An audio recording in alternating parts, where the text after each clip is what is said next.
CJ Knows Show.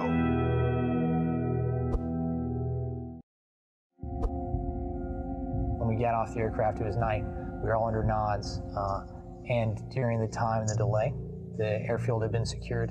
The perimeter had been established. So it was less chaotic initially, but then when we moved down to the actual gates, absolute chaos from the beginning.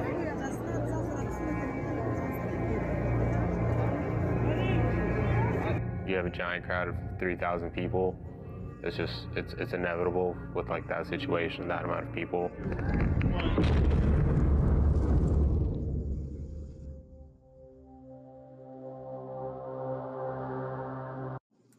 Powerful stuff. Excuse me, but powerful stuff. Terry Wonder, are you with us? Amazing from back in Afghanistan. I know you were involved with this and you were part of what happened in our presence in Afghanistan. Terry, it's great to have you on the show. CJ Knows. Sorry, I'm a little losing my voice, but I wanted to get to speak to you and talk to you about this incredible chapter in our U.S. history. Terry, I know you're like a diplomat in a form, worked as an analyst in Afghanistan, helping our government. Henry, tell us a little bit about Terry and what she's going to talk about. Well, I've known Terry for 10 years. We just determined that a little while ago, but she's here tonight in her capacity as a retired Army social scientist. She was deployed in Iraq for 18 months, but she also worked in 3 combatant commands, performed defense analysis for CENTCOM and others, covering Afghanistan, Africa, and more. And she's here to help us put into perspective the video that was just shown from August 2021 of the evacuation of Afghanistan, which has now become a big issue in the presidential race. And she's trying to bring a little more reality to the analysis of it. And we thank her for being here. Thank you, Terry. I mean, powerful stuff. I mean, you hear in the news, the president did this wrong. This president did that. What I've learned in my life is that we're often not given the truth of what happens. We hear the political people talking, the talking heads, but the reality is usually a little bit different. You're somebody on the ground, a civilian. I guess you were contracted. Tell us a little bit about why were you there and what were you doing for the U.S. government? Yes. Well, to begin with, let me clarify, CJ. I never deployed to Afghanistan. I worked in the rear for my program and later for CENTCOM as a social scientist answering critical information requirements for commanders in Afghanistan. Right. It's all part of defense analysis. I have a background in militant Islam. I did my doctoral thesis on the subject, and that's how the military became interested in me. And I was in a program that embedded social scientists with combat forces in both Iraq and Afghanistan. And I worked with Marines. Right. And, you know, in watching that video you showed, the first thing I have to say is thank goodness for Marines. Marines protected me when I was in Iraq. I had 2 Marines who were my bodyguards inside the wire and outside the wire when I was doing field work in Iraq. And Marines are very sacrificial people. They love to work. They're always looking for things to do.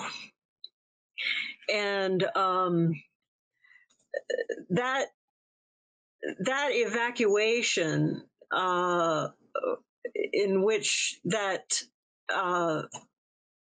explosion in which those Marines lost their lives and in which many more Afghan civilians lost their lives at the Abbey Gate took place in a larger context in which tens of thousands of people were evacuated. It was one of the largest, I believe it was the largest airlift in military history, if memory serves me correct.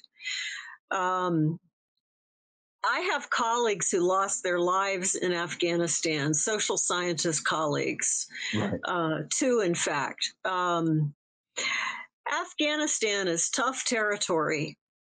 And, you know, during that time in 2021, when the withdrawal of U.S. forces was taking place, you'd hear on television now and then someone say, well, it's a complex operational environment. This was when Taliban was taking control of all those districts in Afghanistan. And that was going on even as the administration of number 45 was in negotiation with the Taliban. President Trump. Yes. Former President Trump. I don't want you guys to be demonetized, so I'm hesitant to say names. Oh, don't worry about that here. I mean, the reality is what it is. But I even like to go further back, if I could. Yeah. You know, there was a movie I loved, Charlie Wilson's War, I think it was, with Tom Hanks. Now, oh, yeah. And now I think they make, you know, Hollywood does what it wants to. But there was a scene or a part at the end when we were successful in helping the Taliban, is that fair to say, fight Russia during the Reagan administration. Through Pakistan and the ISI and all of that. Right, we've been there forever. I mean, people don't realize the West's involvement in creating these countries like Iraq. And, you know, I even actually, believe it or not, had a long conversation with the then Senator Biden about Iraq when he was running for president in 07, 08. Yes. With what was happening there. But in that movie, Charlie Wilson's War, the one thing that I came away with is that after Russia, if you will, was defeated there, we didn't put the investments, at least this is what I was getting from it, into the infrastructure of Afghanistan, schooling, this, that, and the other. If we, as what we like a Marshall Plan, if you will, we did after World War II, if we would have paid attention to Afghanistan in helping them build and create, do you think we would have had a different situation, you know, today or since 9/11? Or you're the analyst, you're the student, you're the person who has studied this area and these things. You think it would have made a difference, or we would have been here anyway? Am I Doubtful. Doubtful. And why is that? Because I mentioned I don't trust the Middle East. History is against us in Afghanistan, and we can talk a lot about this. Over the past 100 years in Afghanistan, there have been Pashtun-led movements. Pashtun is the largest tribal group in Afghanistan, but it does not just include Afghanistan. It also includes the Pashtun tribes across the Durand line in the northwestern frontier in that ungoverned space in Pakistan. Right.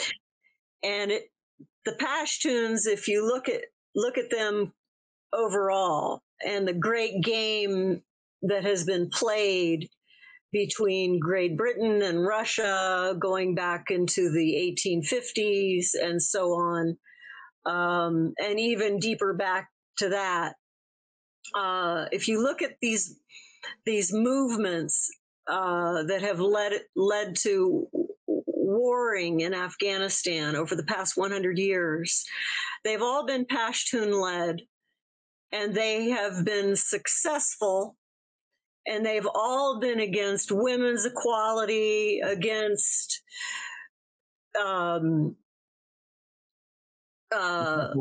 modernization, let's just put it that way. They've been against ending forced labor, against ending domestic slavery. They've been against tax collection, identity cards, all kinds of things. And then in addition to the Pashtuns, you have warlords other than the Pashtuns. You have the opium trade. I would think the opium trade has got to be tell me if I'm wrong, but just like in Colombia right now, the cocaine is the #1 production, still worse than when Escobar was around, and it's funding all these guerrilla groups. Is that the same thing here, that the opium trade has allowed these groups, these Pashtuns, the warlords and others, to continue to fight because they get so much money from that, or not? I'm curious. Opium, poppies are drought resistant, unlike any other crop in Afghanistan. And opium doesn't rot. It's better than cocaine in that respect. Cocaine is problematic. It doesn't keep as well as opium. And it fueled the rise of the neo-Taliban after the original Taliban was defeated by December 2001. Okay. And we were many people, including military planners originally, were misled into thinking that the Taliban didn't deal in opium because the Taliban had put a moratorium on poppy production initially. And then suddenly there was this proliferation of poppy production and opium trade, and nobody understood it at first, but it was coming from the Taliban. Ultimately, I think that was a question of a combination of American hubris, and even though we had defeated Taliban started reorganizing. But what do you mean by American hubris? Because not all of us understand that. What do you mean by that exactly? There's this phrase in our Declaration of Independence regarding our accomplishment in having established this wonderful nation that we live in which we say that our declaration isn't just for us. We have submitted it to a candid world. And at some point along the way, that became the basis for American diplomacy. And I don't think we've ever gotten over it. When we get involved with foreign wars, something takes over us. We develop this terrible love of war. There's a great book about the terrible love of war. It's by James Hillman. Okay. He's the founder of archetypal psychology. You should read it sometime. It explains a lot about human nature and war. And this is what happened in Afghanistan. And,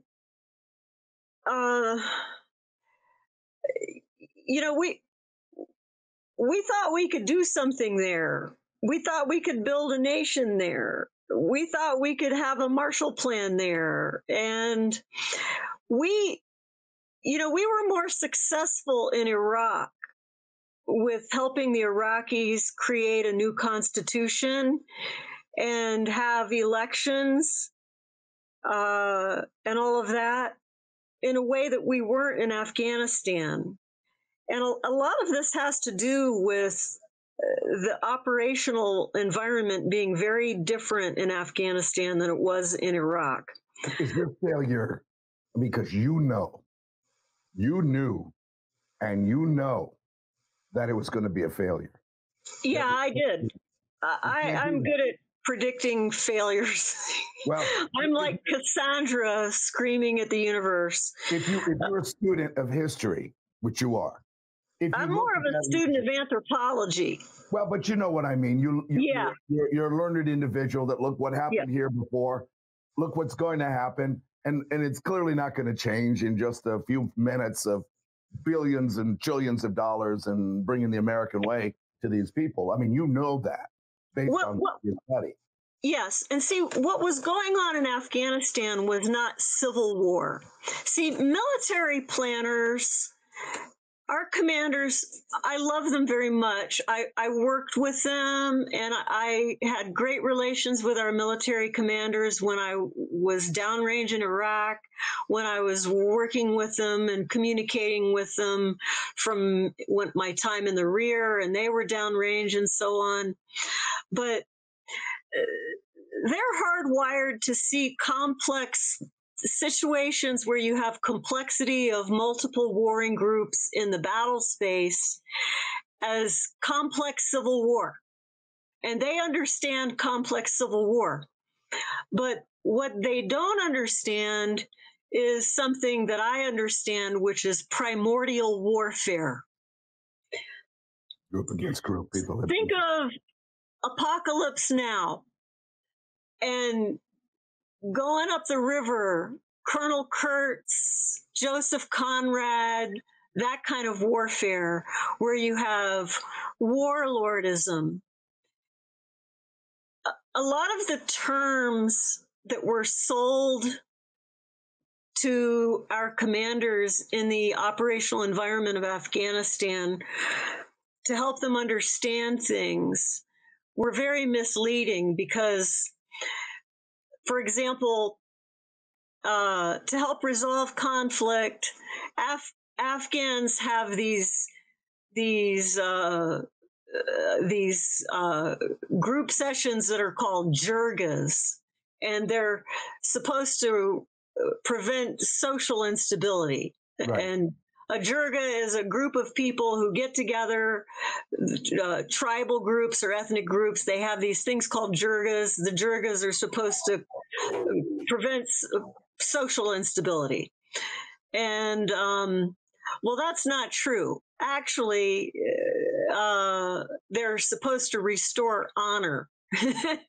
And that's a very fleeting thing in a group where in a country where you have perpetual warfare. We don't understand that as what I'm hearing from you is our leaders, military leaders, don't understand that. But that's beyond civil conflict. It's easy to appease, right, when you have primordial warfare. Yeah, but it's another place where this is going on. For example, is in Central Africa. You can't appease this, and then you throw in the mix of suicide attacks, and why is our military making or I understand your role is to advise the military in how to best deal with the situation they're ordered to do. We have a civilian government making decisions to be there or to remove ourselves from there. It seems that to be elected president of the United States, you don't need to have foreign policy experience of any kind, a la President 45 Trump and others. Even Barack, I personally saw that they're very cautious. They don't know. They don't have the experience of that. They're experiencing a lot of other things. And then all of a sudden they're making the crucial decisions, but yet they have to listen to people like you. And I often wonder if they're really listening and who's in their ears telling them to do certain things. But yeah. Why were we in Afghanistan? We got Saddam, I got it. Now we got to leave. Why do we feel, and you said the American hubris, I understand that. But at some point, we got to get the hell out. I mean, we're not going to get of anything, right? Right. We did our job. We get out. We should have gotten out a lot sooner than we did. And Joe Biden did the right thing by getting us out and by and here's the thing. I just saw getting that airlift going. I saw Trump at the cemetery, the National Cemetery, making a political thing about 13 deaths. I'm just going to say this. That's disgusting. Yes, it was, but 13 deaths is nothing compared to what we went through and evacuating those people. My dad is a World War II combat veteran, and he would always say, you know, even in Iraq, there was 3,400, whatever there was dead. That's a lot. And one soldier dead is terrible. But compared to our history of warfare, that's nothing in numbers. It's terrible for the family. I'm not minimizing their loss and death to the country. Not doing that at all. But it wasn't bad considering how many hundreds of thousands of people were evacuated. And then what really upsets me is that this is not a light switch that happens, you know, on its own. He inherits something from the previous president, the guy who's criticizing what happened. And the previous president and the previous president. Exactly. It's just like the economy today is not just reflective of what the president did yesterday. It's from before, right? Spreading liability around. I mean, you're in a position. Biden has to remove us from Afghanistan. It's the right thing to be done, and it should have been done earlier. But he wasn't the president. He wasn't 45, and he wasn't 44 either. He's just a vice president. I mean, just like they're trying to pin Kamala Harris on. I said he's a vice president. She has no power, really. I mean, vice presidents don't. But tell us about that withdrawal in Afghanistan. Tell us about you know, what got us there, and more opinions about that. I'm curious. All right. Well, let's look at it this way.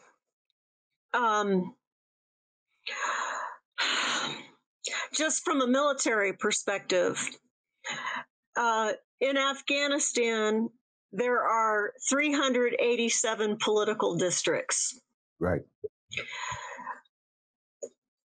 By February of 2020, when President Trump and the Taliban agreed to negotiate on certain things. You mean the Camp David thing? Yes. The Taliban had taken over 2/3 of Afghanistan, meaning that either 2/3 of Afghanistan was under Taliban control, was contested, or under unconfirmed Taliban control. Geographically speaking, the center of the country was routed, including Kabul, by Taliban. Under 45, under Trump. Under 45 by February 2020, when the negotiations were agreed upon and had started. Part of the negotiations included that, and of course there was a rapid U.S. troop withdrawal that had been negotiated. Right. And by November of 2020, Taliban had just started taking territory. Incidentally, Taliban, it's part of their honor system of Pashtun to take over space. And part of its honor system to take over space that it had once occupied. If it had occupied a district in the past, Taliban, being Pashtuns, believe that territory is still theirs. It was mine in the past, so I must go and get it. Okay, which means all of Afghanistan belongs to Taliban Pashtuns under their system of Pashtun. Okay, this is basic anthropology. Right. So, what do you expect them to do? Everything was tilted toward the Taliban. I mean, they had the upper hand here militarily, and also in terms of their cultural mindset. Incidentally, the language of Pashto, which is the language of the Taliban, does not have a concept of shared space in it at all. In Arabic, there is the word manteka, which is roughly translates as shared space, collective space. Not so in Pashto. So this is the kind of group, cultural group, that Trump administration was dealing with, that had occupied 2/3 of the country by the time the negotiations began. I understand they didn't even have the government of Afghanistan president. They just did not directly. The election, the national election, had occurred in 2019, and by 2020 of the following year, it was still under contest. So everything was just completely awry and in Taliban's favor. Trump didn't care. He was just interested in making sound bites for his own audience, his own political audience. Let's get real here.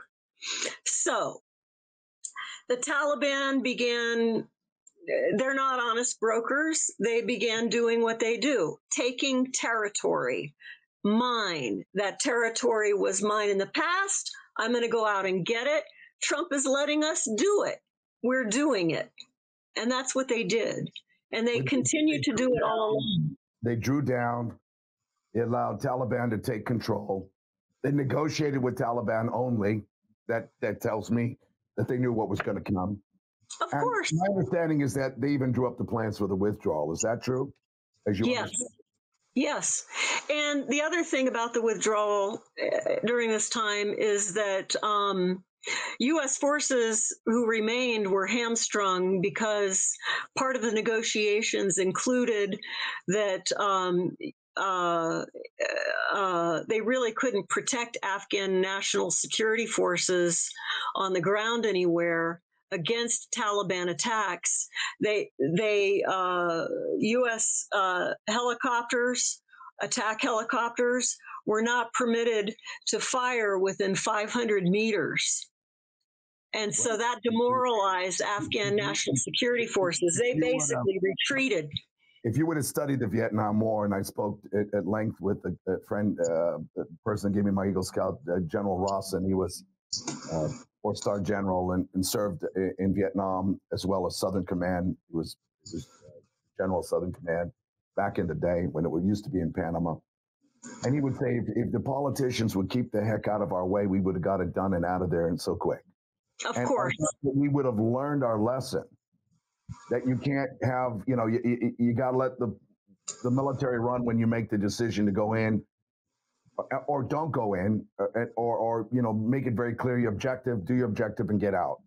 But what I despise more, Ms. Wonder, more than anything is a alleged leader that has helped create the problem. And then when the next person comes in, he turns on him and makes him look like it was, I believe in the country.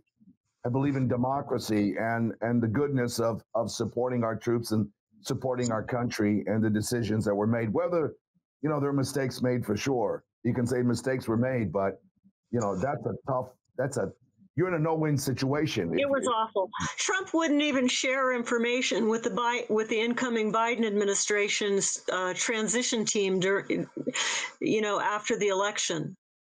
This is my problem with all of it. It was horribly vulgar. It's complex.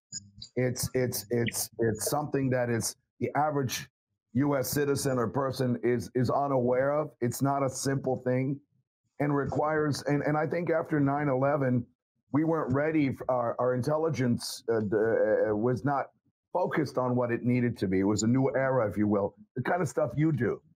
Yeah. I mean, and we've reverted. We're running out of time. What happened once the Biden administration took over? Yeah.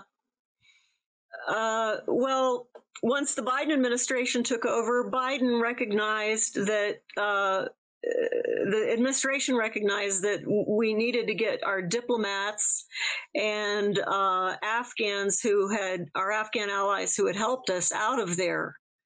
And they were able to negotiate with the Taliban that mass evacuation. And thank goodness for that. None of that had been negotiated as part of the treaty under Trump. And so that in and of itself was an amazing operational and tactical victory. That's what happened under the Biden administration. And he should be applauded for that. Have you seen the show The Diplomat by any chance on Netflix? No, I haven't. They've done season 1 and I watched it, and it had to do with a new ambassador in London, and she had come from working in the Middle East. Fascinating, the things that we as people, whether it's actual, factual, it's close enough, that we aren't aware of so many of the layers and complexities involved of who you're talking to and how you're communicating and how you're getting things done and all the layers of bureaucracy in all these decisions that have to be done.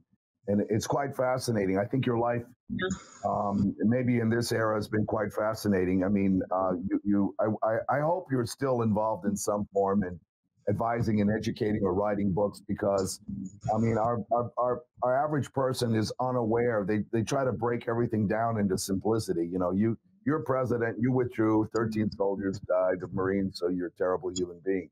They don't know the complexities of what goes into this and decisions that have to be made. You know, I like the term woke because it's about being awake and being educated. Right. So I want you to be educated about what happened in history in Afghanistan with the Russians, the U.S., and now us, and why we did this and why we did that and why it didn't work and what did work. Some things were good, I'm sure, but what can we do for the future?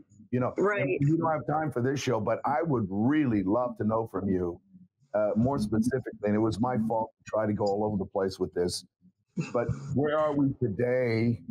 And if you were, you know, in charge of foreign policy in the Middle East, what can we do? Because you have Houthis in Yemen, you've got, you know, the Israel, you know, Palestinian conflict or crisis, Iran, whether we gave them money or we shouldn't, all wrapped up in Afghanistan, Iraq, and everything else. And it's just, it's worse than a bad chess match. You know, it's right. It's important to our existence. Well, if I were queen of the universe, if I were queen of the universe, I would say that we need more anthropology in our foreign service and in our military schools. Wow. We need to understand what primordial conflict is. Okay. Because that is what drives warlords and warlordism. This is not taught in foreign service schools, CJ. It's not taught in our military colleges. It is not the same as a civil war or a complex civil war. There are drivers of these complex operational environments where our militaries go and where our diplomatic personnel go, and our analysis needs to be adjusted for this kind of understanding. My area of publication is inspired by the French anthropologist René Girard, who studies agnatic rivalry and scapegoating. That's where I interject and come at all of this. And if you want to read a great book, read Violence and the Sacred by René Girard. Okay. You can apply it to anything, even a work of literary interpretation. And you know, it's and you can see it at work all over the Middle East, all over Africa, all over Afghanistan. You think our nation, with our semi-democratic values, we're really a republic, can survive in this world of autocrats and places where this kind of conflict exists that have been there for generations? I mean, can we survive this? And if we can, what do we have to do that? I mean, are we just, our days are numbered, or I mean, because we have, is that's what's evolving here? I mean, I don't know. What do you think? We're seeing the contours of it even in our own country right now. Yes. This kind of scapegoating. It's very troubling for me to be witnessing it here. There's a religious element to this kind of scapegoating. It is very much the stuff of not only primitive religion, but also higher order religion that takes hold in certain ways. And it's where religion becomes over politicized and warped, and you find reciprocal violence happening where it devolves down into like an eye for an eye, tooth for a tooth type violence. It's called Talionic revenge. Right. That's what it is in the Bible. That's the term for it. And it is very troubling to see that kind of revenge happening at the socio-political level here in this country. Right. And I don't know if an election alone is enough to extinguish it. All right, we're back. Hey, listen, fascinating. I like that little bit about maybe we're heading that way. I'm going to have to pick up some books and start studying this because you make a lot of sense. I hope that we can, as a nation, learn from the mistakes in the past, and we can survive and get through this next few years and be the leaders that we seem to used to be. I hope so too. Maybe I'm just getting old. I don't know. Henry. Yes, you are getting old. Thanks a lot. But Terri's fascinating. I mean, your knowledge.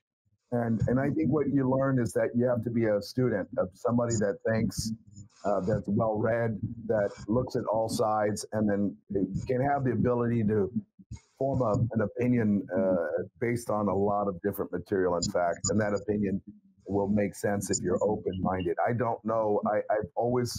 My dad and mom always taught me to think and ask questions, and then they said they wanted me to believe in a higher God that just have faith in. And I always had a problem. Dad, what do you mean by that? I mean, if you can close your mind to facts and history, and we are taught to do that, what kind of, I just don't know if we even have if we're going to overcome all of this. I mean, our great experiment 200 plus years ago is going to go away. We're heading that way. It just scares the heck out of me. I mean, I am scared to death of the path that this country is taking. And I don't see people that are very concerned. I've always wondered if I lived in Nazi Germany in the time of Hitler, obviously, and I had 3 kids and I had a wonderful life, but down the road, I knew they were executing Jews like they did. What would I do?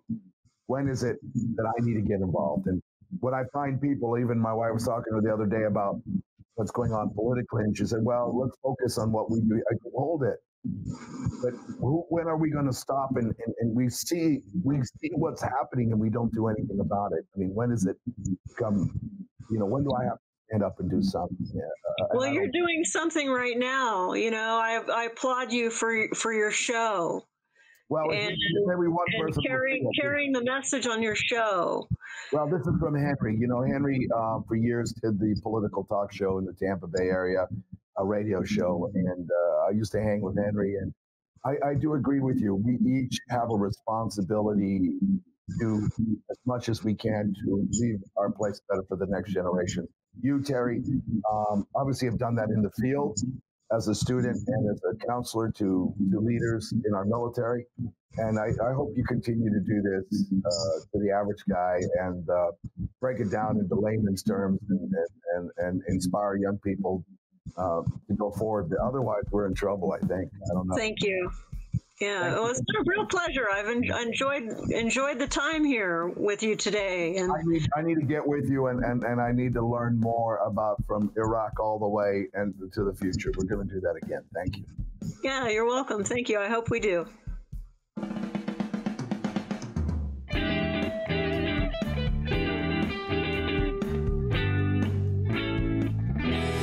The CJ Knows Show.